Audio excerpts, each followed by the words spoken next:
Boa noite.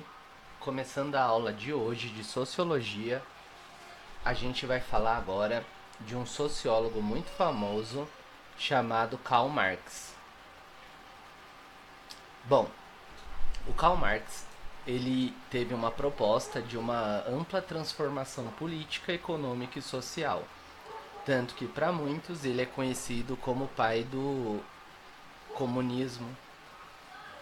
Ele adquiriu dimensões de ideal revolucionário e ação política efetiva, por isso que ele é um personagem muito polêmico na história até hoje. Karl Marx foi falando de um termo chamado alienação econômica, onde ele diz que o capitalismo alienou, ou seja, separou o trabalhador dos seus meios de produção e ele expropriou o produto do seu trabalho, que se tornou então propriedade privada do capitalismo. Um livro muito famoso do Karl Marx, o mais famoso, chama O Capital, onde ele explica o funcionamento do capitalismo. Outro termo que ele coloca, que é a alienação política, que ele coloca como o Estado representa apenas a classe dominante e age conforme o interesse desta, fazendo com que a sociedade, principalmente as pessoas menos favorecidas, percam a sua representatividade. Bom, a partir disso, a gente entende que as desigualdades elas são a base da formação das classes sociais. As relações entre os homens elas vão resultar de relações de oposição, de antagonismo, de exploração e também de complementariedade entre as classes sociais. E os interesses de cada classe social eles vão ser inconciliáveis, ou seja, o que classes com mais poder econômico vão desejar não é o mesmo que classes com um poder econômico menor vão desejar. Karl Marx também fala de um termo chamado mais-valia, que é o valor excedente produzido pelo trabalhador. E aí também começa na época com a Revolução Industrial fazer críticas dizendo que a tecnologia ela vai transformar o trabalhador em mero apêndice da máquina, ou seja, a máquina sendo protagonista do processo e o trabalhador ele vai ser apenas um detalhe ali, um operador que pode ser, segundo Karl Marx, facilmente trocado. Bom, vejam esse vídeo que eu separei que fala rapidinho a respeito de Karl Marx, antes que a gente comece outros termos mais gerais da sociologia.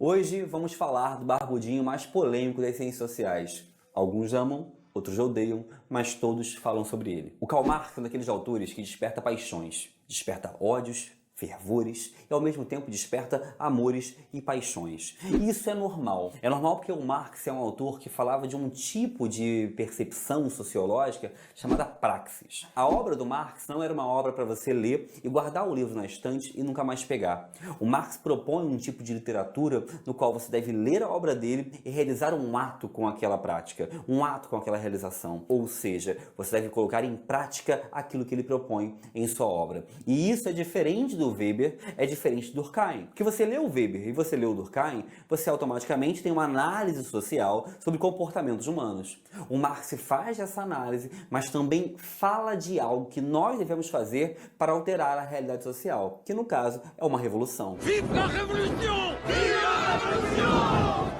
E por isso se tornou um autor tão influente e ao mesmo tempo tão questionado, o que é normal. Todo bom autor vai sofrer elogios e também vai sofrer suas críticas. O Marx é famoso no mundo inteiro pela lógica veiculada à ideia de socialismo, de comunismo, só que isso é uma parte da sua teoria, é somente uma parte da sua obra. A obra marxista é muito mais ampla, é muito mais grandiosa do que simplesmente esses momentos. Ele fala sobre alienação, sobre ideologia, fetichismo, fala sobre mais-valia, fala sobre luta de classes, fala sobre lumpen, sobre proletariado, burguesia, fala de muita coisa.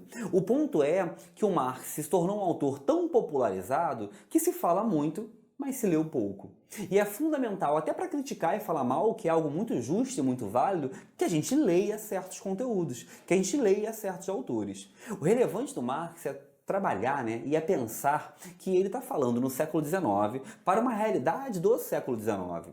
Tentar pegar a teoria marxista daquela época e tentar trazer para os dias atuais, sem nenhuma alteração, nenhuma modificação, acaba se tornando algo um pouco errôneo. Agora, é bom que vocês entendam que quando falamos sobre Marx, falamos sobre um autor do seu tempo, que está analisando a segunda revolução industrial, percebendo relações de trabalho que são inovadoras. Não existia o chamado proletariado anteriormente, não existia essa noção de burguesia como existe naquele contexto, uma burguesia industrial, anteriormente. Então o que ocorre é que o surgimento dessas classes no século XIX vão ser o mote de ação, vão ser o princípio fundamental que norteia a obra do Karl Marx posteriormente. O Marx acredita que essas duas classes sociais que surgiram no século XIX, a burguesia e o proletariado, elas são classes opostas, antagônicas, possuem interesses distintos, estão em posições sociais distintas. A burguesia em uma condição de ser dona dos meios de produção e, consequentemente, querer aumentar constantemente o seu lucro, enquanto o proletariado numa condição de oferecer a sua mão de obra em troca de um salário. Então temos posições diferentes com interesses diferentes. E essas classes distintas estão em posições antagônicas de disputa, mas ao mesmo tempo estão em posições em que uma necessita da outra para existir e para sobreviver. Não existiria burguesia sem proletariado e não existia proletariado sem existir o burguês. Por quê? O proletário trabalha para os meios de produção do burguês e o burguês, para conseguir realizar a sua produção, necessita do proletariado. Então as classes sociais são antagônicas? São, mas também são dependentes uma das outras. Essas classes passam por um processo de tanta oposição que o Marx vai chamar isso de luta de classes. E essa luta de classes, para o Marx, é um motor da história. Ah, Leandro, como assim um motor da história? É uma forma, é uma maneira que a história desenvolveu de se modificar, de ir se alterando pouco a pouco. Já foi de várias maneiras. Tivemos patrícios e plebeus, senhores feudais e servos. E naquele contexto do século XIX, são os burgueses e os proletariados, mas ambos disputando para gerar uma vivência, uma possibilidade dentro da sociedade.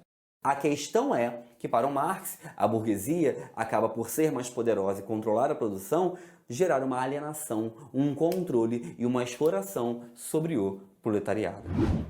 Se você gostou do vídeo, compartilha, passa para o...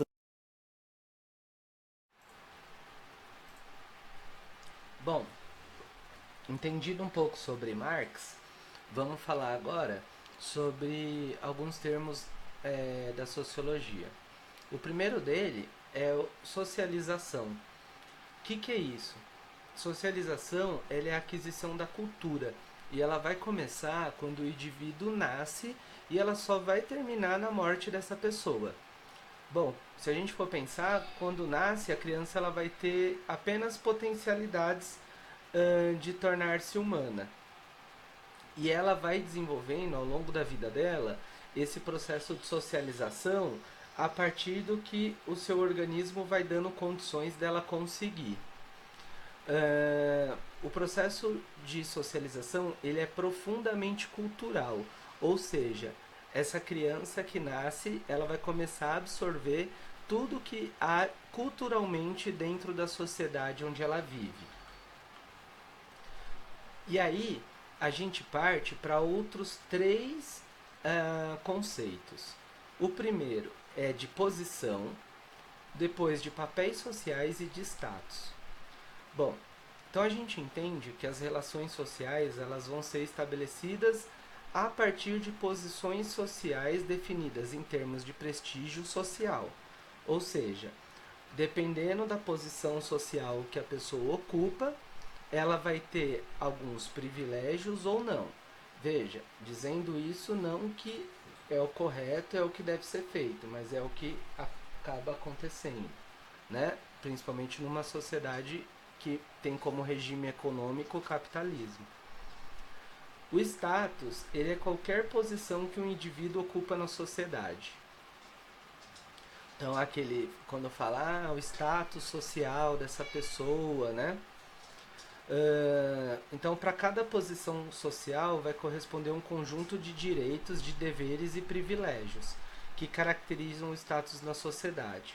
Como eu disse, né, um parênteses, a gente entende que hoje essa questão de status ela está totalmente distorcida e as pessoas acabam utilizando para reprimir, por exemplo, pessoas que não possuem o mesmo status ou que estão numa classe social inferior.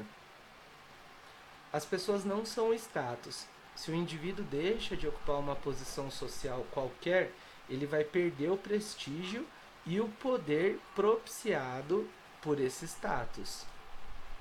Então isso quer dizer que o status ele também não é algo que fica estruturado eternamente para essa pessoa.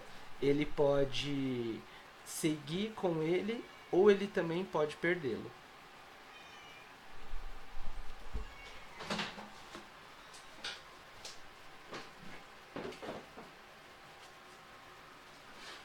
Bom, quando a gente fala de papéis sociais, a gente fala, por exemplo, de expectativa e pressão social com relação ao comportamento adequado, né? A gente falou na aula passada que existem o que a gente vai chamando de padrões sociais. A sociedade espera que os indivíduos eles assumam um determinado comportamento esperado, né? Então, o papel social ele pode ser entendido também como aquele comportamento socialmente esperado de um indivíduo que ocupa certo status. Então se eu sou o prefeito da cidade, a sociedade espera que eu faça determinadas ações e que eu tenha um determinado comportamento, né? Por exemplo, eu vou abrir um vídeo para a gente fazer uma análise.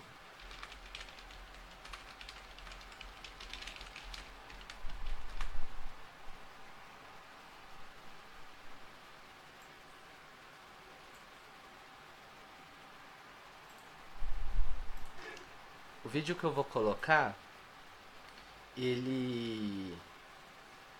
esse vídeo,